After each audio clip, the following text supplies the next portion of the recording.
So that's the intellectual arguments dealt with.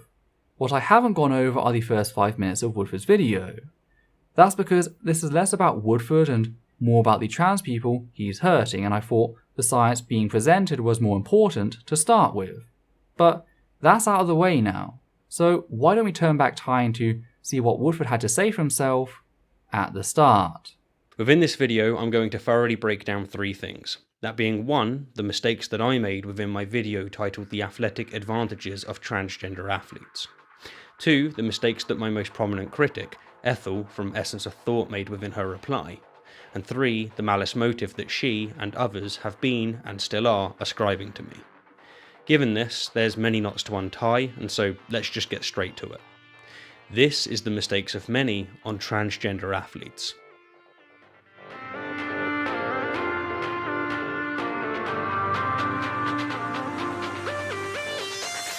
So let's begin by delving into my mistakes. As said within my previous video, I personally believe that my most impactful blunders were not actually my intellectual mistakes, which I'll cover shortly, but rather my tone, narrative, and sheer lack of sensitivity. Of which, the most prominent example that people have pointed out, and one that I entirely acknowledge, is the clip that I showed of Joe Rogan commenting on Laurel Hubbard. And everybody's like, this is crazy. She's an inspiration. Yeah. No, she's a guy! She used to be a guy, and now she's breaking these women's records. Like, what are we doing? This is crazy. Yeah. Within that moment, Joe was extremely insensitive, and by endorsing it, I was too, and I am genuinely sorry for that. Not buying it. For one, you try to sidestep the issue by referring to it as simply insensitive. Insensitive is just failing to consider the feelings of others. What you've got there is a full-blown transphobe setting out to cause trans people emotional anguish. And the fact that you can't even acknowledge that as you try to distance yourselves from them is pretty telling. If we can't acknowledge Joe Rogan as transphobic, who can we? Now, I'm glad that you showed said clip because you failed to accurately detail what happened in what you said. But had you been honest with your viewers about just how putrid said clip was, I would just skipped over that and told them to watch your original to see exactly what you meant. But you didn't. Instead, you started a video on trans people with aggressive misgendering. No content warnings or warnings of any kind. Which, funny enough, does in fact fall in the definition of insensitive. But the cherry on the top really was the whole desire to avoid acknowledging Rogan's remarks for what they actually were. Because that shows wonderful priorities.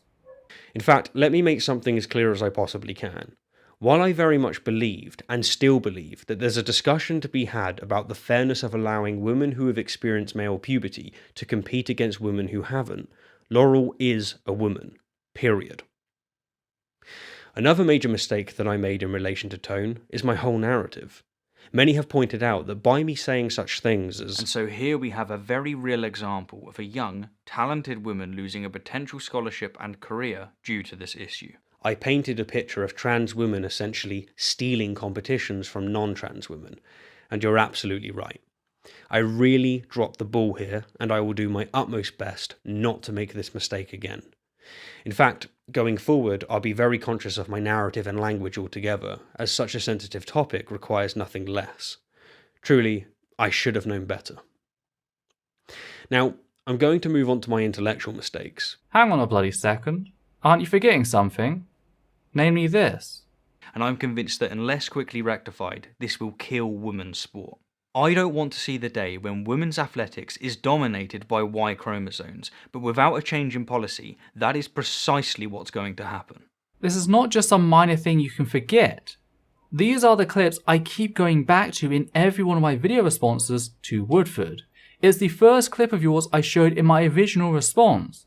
It's been the source of a lot of the grief you have caused. And you're just gonna pretend like it doesn't exist? I really hope you're not about to frame my response to said statements as being unreasonable by omitting what it was I was responding to. Because if you are, that's a lie even you can't carry. But before doing so, I feel it's necessary to first address the repugnant motive that people such as Ethel are incessantly ascribing to me.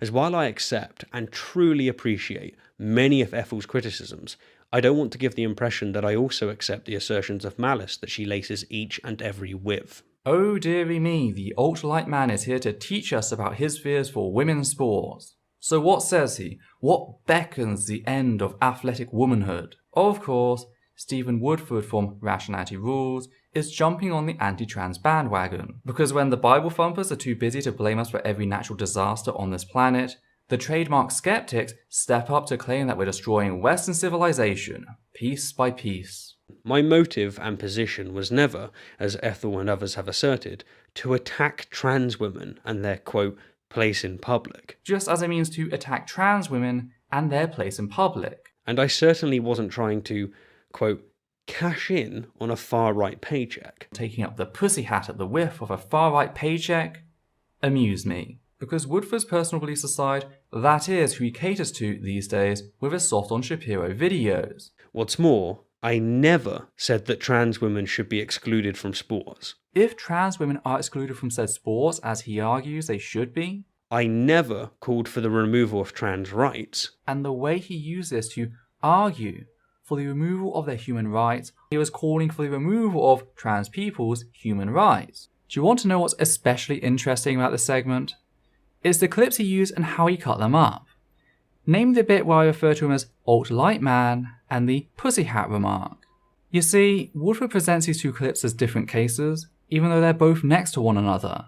The only thing separating the two are two sentences. And I get that some people may feel that I'm being a teensy bit unfair here, but how else am I supposed to respond to such alarmist rhetoric? How strange. It appears as if I'm responding to something very specific. Now, why would you actively decide to separate those comments, cut out the midsection which suggests I'm responding to something specific, and shuffle them about? Could it possibly be that if your viewers had heard me refer to your alarmist rhetoric, they might wonder what rhetoric I was on about and decide to check things themselves? Here, let's play the whole clip unedited. There's still a discussion to be had, if for nothing else to clear up misconceptions. Misconceptions used to spin narratives such as these. And I'm convinced that unless quickly rectified, this will kill women's sport. I don't want to see the day when women's athletics is dominated by Y chromosomes, but without a change in policy, that is precisely what's going to happen. Oh dearie me, the ultralight man is here to teach us about his fears for women's sports. So what says he? What beckons the end of athletic womanhood? Of course, Stephen Woodford from Rationality is jumping on the anti-trans bandwagon. Because when the Bible thumpers are too busy to blame us for every natural disaster on this planet, the trademark skeptics step up to claim that we're destroying Western civilization, piece by piece. And I get that some people may feel that I'm being a teensy bit unfair here, but how else am I supposed to respond to such alarmist rhetoric? People who have never been concerned about women's struggles all of a sudden taking up the pussy hat at the whiff of a far-right paycheck amuse me. Because Woodford's personal beliefs aside, that is who he caters to these days with his soft on Shapiro videos. Isn't it funny how showing all of that makes my response much more reasonable? Now, I go on to evidence my soft on Shapiro mark in that video, though interestingly enough, I return to further elaborate on that point later on. Turns out that not only does Woodford uphold Shapiro to be a master debater, he's also rather partial to stealing some of the arguments he uses against trans people. As for his claims that he never called for the removal of trans rights, that's demonstrably false on multiple accounts. For a start, we have this clip from earlier. Now, if I'm honest, I don't just find this argument flawed, I find it utterly ridiculous. To steal an analogy from a friend, saying that transgender women should be able to compete against women so long as they identify as one and have testosterone levels lower than one is like saying that a Formula 1 car should be able to compete as a superbike so long as it identifies as one and has less fuel than one. That clip, coupled with statements such as these, and I'm convinced that unless quickly rectified, this will kill women's sport. I don't want to see the day when women's athletics is dominated by Y chromosomes, but without a change in policy, that is precisely what's going to happen. Paint a very clear picture you seem hellbent on avoiding. Woodford is calling for action, and that action will remove some of the human rights of trans women, whether it be out of unjust segregation or full-out exclusion. And what Woodford is falling back on here, rather disturbingly I must add, is a tactic frequently used by white supremacists. When called out on their desire for ethnic cleansing, white supremacists will claim that they stand by no such thing. All they want is a white ethno-state. The game ends, however, when someone asks, well, how do you plan to achieve a white ethno-state without ethnic cleansing? Woodford outright demonizes trans people and calls for action on that basis, and yet he thinks this pitiful defense is enough to spare him from being judged on the basis of said actions.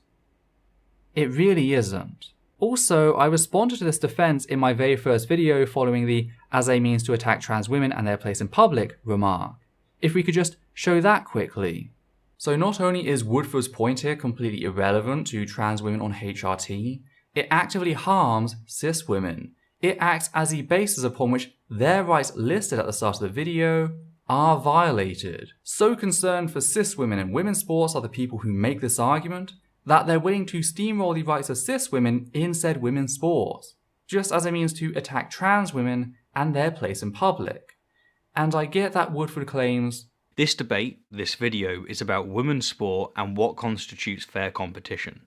It's not about whether or not transgender people should be allowed to use certain bathrooms, or if they should be able to join gender-specific non-competitive clubs, etc. In this he attempts to soften the impact of what he's arguing. He seems to be claiming that discrimination in sports isn't a problem so long as trans people have access to these other spaces. However, one of the things the United Nations Human Rights Council recognised in its discussion was, quote, the potential value of sport as a universal language that contributes to educating people on values of respect, dignity, diversity, equality, tolerance, and fairness as a means to combat all forms of discrimination and to promote social inclusion for all, end quote. So to be absolutely clear, Woodford does not have this defense to back him up.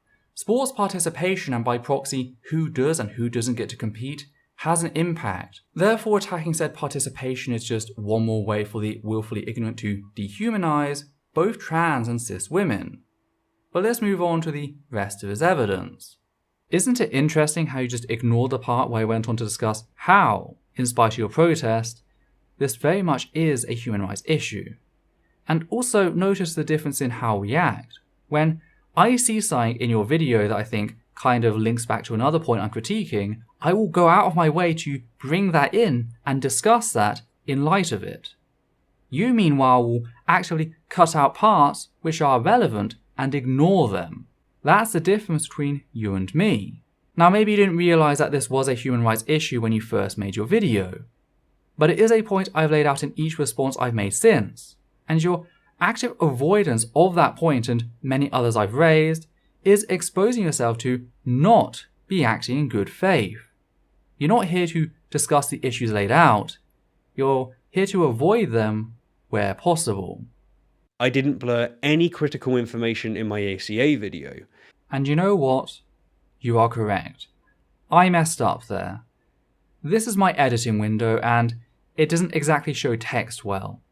Now, when I saw you use the ACA public statement in one place, only to use what seemed to be a second version with details blurred out, I focused on what was missing, namely the second paragraph that contained the details you were asking for in the first paragraph, rather than zooming in to check what was present. It was, of course, your edited, what I wish they had said version. Now, I still noted that what you said you wished they said was still present in the second paragraph, as I still did find your presentation dishonest, but you were not guilty of what I stated on Twitter. Thankfully, I caught the mistake during upload and pulled the plug on the video. So bad was my mistake that I had to start my video from scratch. And that was entirely my fault. The fact is, I should have been more diligent earlier on. Thankfully, I caught it before my final review, meaning that I still had time to act to avoid doing further damage. Again, I'm sorry about that Twitter post. I did remove them after noticing my mistake. If there's anything else you can think of, feel free to contact me or send someone to contact me on your behalf. And my views were never, ever based on any prejudice whatsoever against trans people. It's the fact that Woodford made his video from a standpoint of prejudice against trans people. He, as a creator, was acting on transphobic principles. When he made it, he formed his argument from sheer prejudice for trans women, based on preconceived notions and stereotypes of what they're like. My motive, my concern, was and still is what constitutes fairness in sport. Now, whether or not that is true is entirely irrelevant to the demonstrable fact that you acted on prejudice. Did you have any reason to claim that muscle mass and fat distribution didn't change with HRT, even though these two things are listed in nearly every article on the subject? Did you have any basis to assert that trans women had an unfair advantage over cis women when you made your video? Did you have any evidence that trans women were a threat that would destroy women's sports unless dealt with? No, no, and no. These were not simple preconceived notions. Prejudices of trans women you held that even the most rudimentary searchers would have dispelled. These are harmful prejudices which have been weaponized as a means of attack against the trans community. It's like you looked at the media representation of trans women as these hulking beasts and just took it to be accurate. And you validated said harmful prejudices to hundreds of thousands of people. So yes, you were acting on prejudice, and not just prejudice, but harmful prejudice. That is a fact you do not get to ignore, since none of us in the trans community are offered said respite for your efforts. Now maybe you truly do care about fairness in women's sports, I don't know. But that's not what your actions showed us. You didn't set out to learn and to educate, you set out to accuse trans women of destroying women's sports without the slightest shred of valid evidence. How is any of that fair? Or do you only care about a selective sense of fairness? The fake kind. Now in my original video, I always left the door open about your intentions. You failed to carry out due diligence in regards to the science. You made a number of schoolboy errors, and as a result, many of the transphobic elements of your audience are going to feel emboldened. They're going to ramp up the abuse on people like me because of your failure. So I expect you to have the decency to do the right thing. Prove me wrong on the alt-like remark. Prove to me that you are better than that. I knew I couldn't read your mind, but neither could I ignore your actions. All I could do was inform you of your errors, show you how they were hurting the trans community, and review how you responded. And throughout all of this, I have been gravely disappointed.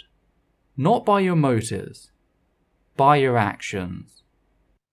Trans women must be able to compete, and indeed as the gender they identify as, but that doesn't necessarily mean that it's fair for trans women to compete in the same category as non-trans women. It might be, for example, perfectly fair for those who transitioned before male puberty, but unfair for those who transitioned after. But we'll get to such details a little later. Now, in addition to defaming me, Ethel has been pretty much defaming anyone who won't publicly denounce me, including Matt Dillahunty, AronRa, Thomas Westbrook, Telltale, Rachel Oates, and even MrAtheist, for crying out loud. But yeah, for now at least, I'm done with this Essence of Drama segment. You're right, it has been drama, all of which could have been avoided had you simply had the integrity to do the right thing. This whole situation reminds me of something I did back in 2014. You see, then American atheist activist Danielle Moscato had only just come out as transgender, and I didn't know yet. And she came up in a video I responded to. So I published a video utilizing her dead name and the wrong pronouns. Yet the moment this was pointed out, I pulled that video, re-edited the audio with a rough patch, and re-uploaded it. I also put out a public apology and contacted Danielle directly to apologise.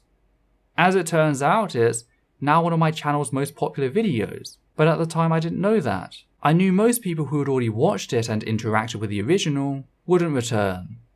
But avoiding harm it could cause a trans person meant far more to me than gaining from leaving the video up. Maybe I should have noted this fact at the start, but I've not asked of others what I would refuse to do myself. As for other people, this is gonna get messy. I approached AronRa after hearing his statement on the non-sex show, disappointed in how he referred to the ACA's original statement. At the same time, I would Okay, also and say that Rationality Rules had pointed out that the ACA could have dealt with his position a little bit more, what is the word, with a bit more détente than they did. You know, essentially yeah, calling him out as I don't remember what the homophobic, if that maybe that was the term, I'm not sure, but he's correct. I mean, yes, the ACA could have dealt with that a little bit better, and I'm happy to work with both of them in a unification where, you know, it wasn't quite fair to call him out as homophobic, but then neither was it fair for him to say this, but he already knew that that was wrong, you know, shortly after he said it. He'd already uploaded the video, and it doesn't make sense to take a video down. You know, it makes more sense to say, you know what, I was wrong about that. First of all, the ACA did not call Woodford transphobic. They solely referred to some of his content as transphobic. Secondly, all the ACA stated was that they wished they'd either A. had Woodford explain how his views had shifted on air, or B. refrained from allowing him to appear until after he'd made his clarification video. Also, prior to the ACA statement, Woodford had done absolutely nothing. He had not updated the title of his video to make clear that it contained errors and was still monetizing it in spite of it harming the trans community. Only after I dragged him out following him posting his ACA response video within 48 hours of their statement, as I was still waiting for the correction video for more than a month, did this all suddenly start changing.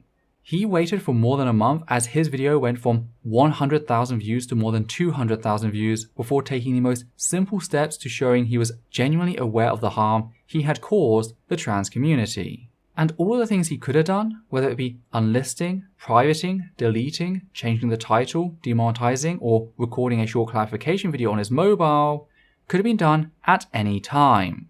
It could have been done in the 3 weeks he had before he went to the Faithless Forum. It could have been done during the Faithless Forum, and it could have been done the 2 weeks after the Faithless Forum before the ACA published a statement condemning his video. And I get that you and Woodford are buddies, but the same is not true about Woodford and the trans community. But you fucked up in more ways than that.